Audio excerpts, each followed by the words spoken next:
pwede kayo magkaroon ng recognition, celebration, mga kapiksi. So, baka may mahit ka na, ayan, oh, grabe. Sabi ko naman sa inyo, guys, pagpapala ito, no? This is blessings.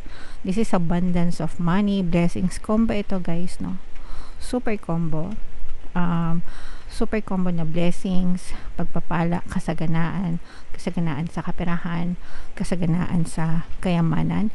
And bukod dyan, mga kapiksi, no, pinagpapala ka na, tapos meron ka pang mga new opportunities na pwedeng dumating, na pwede mong subukan pa.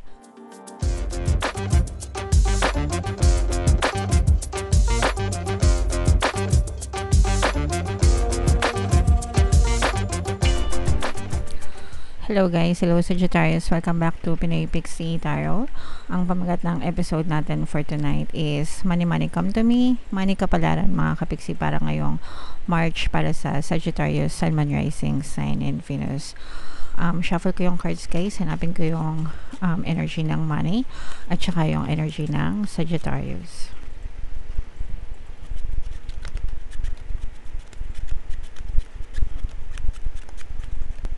So, ito yung money energy, mga kapiksi. Ngayon naman, hanapin natin yung energy ng Sagittarius. Ito, guys.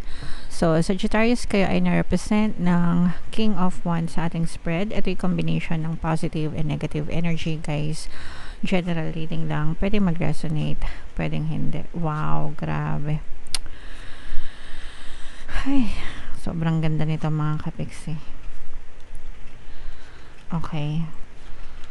So, ito guys, no, ito yung positive and negative, pero this is more on positive. Kasi despite na nakaka-experience kayo ng toxicity, mga kapiksi, lalo pang sumasagana yung buhay nyo. Yung iba sa inyo, mga kapiksi, this is abundance of money and riches, guys. Kung mapapansin nyo, ayan. This is abundance of money, abundance of riches, abundance of wealth. In short, guys, pera-pera talaga. So, yung iba sa inyo talagang lubos na nananagana, kasaganaan talaga yun na-experience nyo sa buhay. Or kung hindi nyo pa yan na-experience, mga kapiksi, maaari nyo na siyang ma-experience. Parang ibe-baby ka ni universe, guys, no? Parang sinasabi sa'yo na ni universe na okay, itong mga hinihiling mo, ibibigay ko sa'yo, deserve mo to. Ito yung mga rewards mo dahil sa palagi kang nagdadasal and palagi kang nagsusumikap sa buhay and palagi kang positibo sa iyong pananaw sa buhay. So, therefore, ito yung rewards mo, ipagkakaloob ko sa iyo to, abundance of money and abundance of riches. Yung iba sa inyo na-experience nyo na ito, mga kapiksi. Yung iba naman sa inyo, paparating na ito sa inyo, guys. Pero you have to overcome your doubts and fears. Kasi ito mga doubts and fears nyo, mga kapiksi, ito yung pumapatay sa conditioning nyo, no? Ito yung pumapatay sa mga condition nyo sa buhay. Pagdating sa fears, mga kapiksi, no, favorite kong sinishare sa inyo yung sinabi dun sa movie na dun or dun sa novel na dun. Favorite ko talaga yun, guys. Kung hindi nyo pa napapanood, panoorin nyo na, ilalabas sa yung part 2. Sabi dun, I must not fear. Fear is the mind killer. It's a little death that brings obliteration. So, in layman's term, mga kapiksi, yung takot, yun yung pumapatay sa isip nyo, yun yung pumapatay sa inyong mga pangarap sa buhay. It's just a state of mind. So, wala kayo talagang kailangan ikatakot kung hindi nyo fino-focus yung attention nyo dun sa mga bagay na nakakatakot. Instead, mag-focus kayo dun sa mga desires nyo and talagang maaabot nyo itong mga pangarap nyo sa buhay na kasaganaan. And ang nakikita din natin dito, guys, is merong humihila sa inyo pababa. Kasi paangat kayo, guys, no? So, merong naiinggit sa inyo, merong gustong humila sa inyo pababa. For some of you, pwedeng na-experience nyo na to, guys, sa workplace nyo. Parang nagiging tampulan kayo ng chismisan. Mga minamarites, guys, comment down below if nakaka-resonate kayo na parang feeling nyo sinisiraan kayo, wala naman kayong ginagawa, pero parang hindi maganda yung pakikitungo sa inyo ng iba nyong ka-office mate, lalo na kung nagpa-perform kayo tas magaling kayo, no? So, other people will try to bring you down, guys, kasi nga matagumpay kayo and maganda yung status nyo sa buhay. Pero you have to be compassionate and wag nyong patulan mga kapiksi. Don't stoop down to their level kasi hindi nyo sila kalibel. Ang tandaan nyo guys, kapag hinihila kayo pababa, ibig sabihin lang nun, nasa ilalim sila.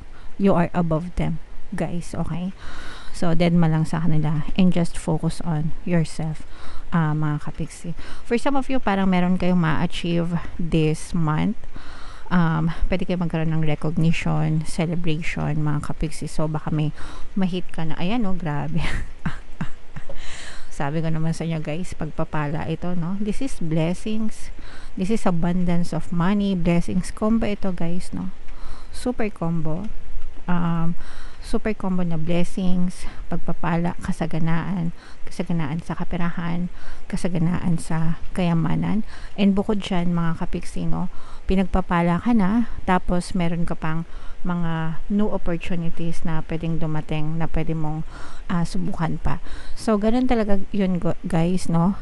Kapag nabuksan mo na yung pinto and nag-spiral ka na sa pagiging positibo, maraming pintuan pa. Excuse me. Pasensya na kayo pag medyo namamaos na ako. Maraming pintuan pa yung magbubukas sa'yo and maraming opportunity pa yung maaring dumating sa inyo mga kapiksi.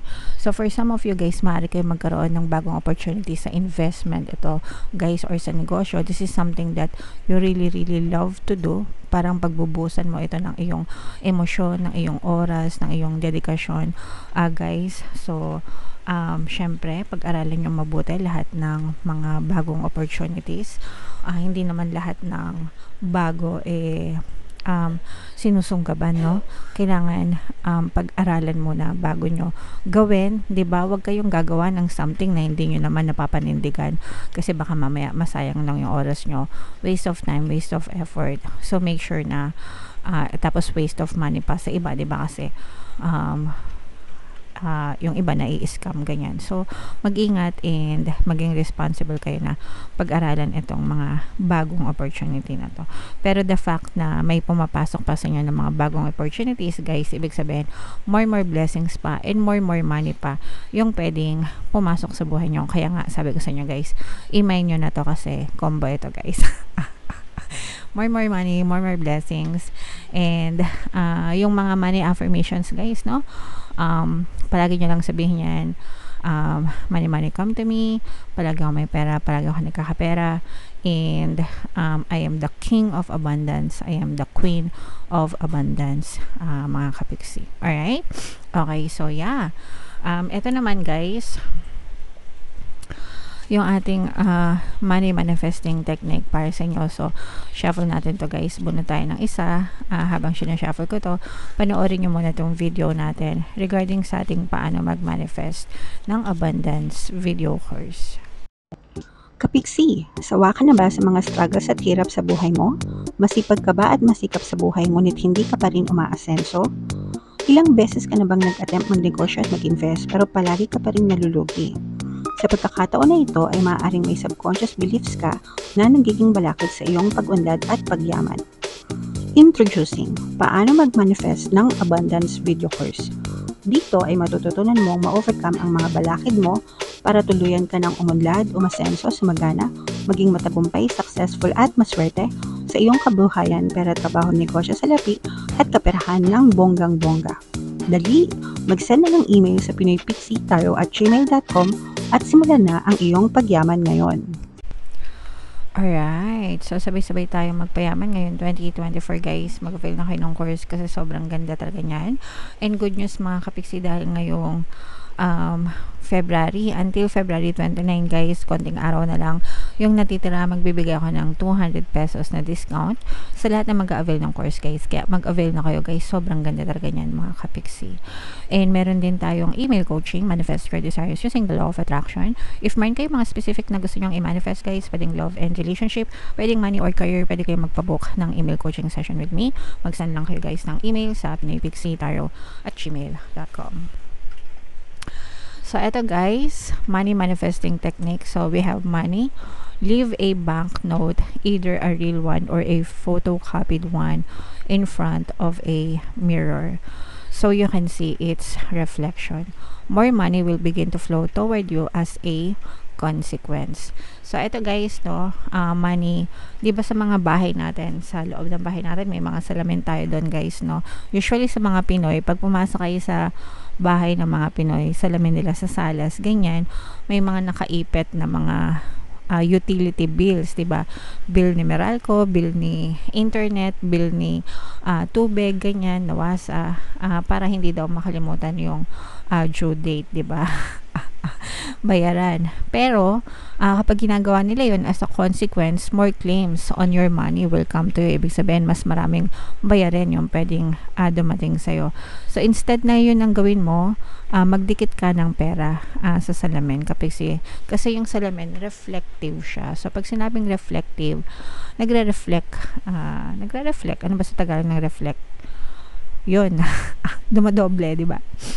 So, as a consequence mga kapiksi, kapag naglagay kayo ng pera sa salamin, more money will begin to flow toward you. Ibig sabihin, pwedeng mas dumoble pa yung pera nyo guys. So, peso bills or dollar bills or kung ano man yung currency dyan sa bansa nyo, dahil may mga OFW tayo and mga immigrant tayo ng mga kapiksi,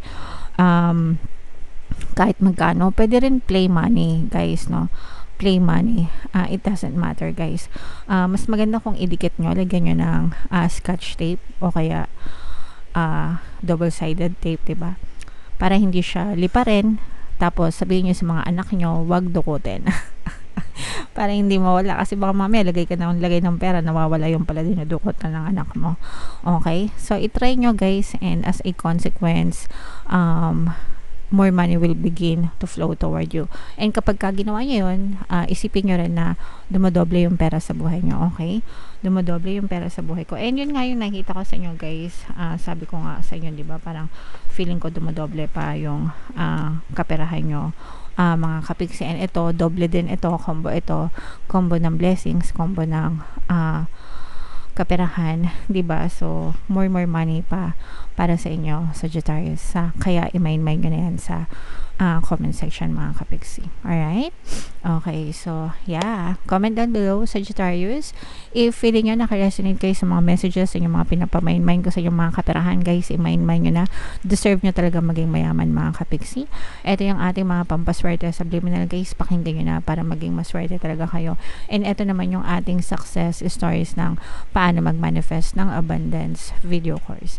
Click here to subscribe guys, and click here to join our membership program. Thank you for liking, sharing, and subscribing, and see you again next time. I love you all guys. Have a nice day. Bye bye.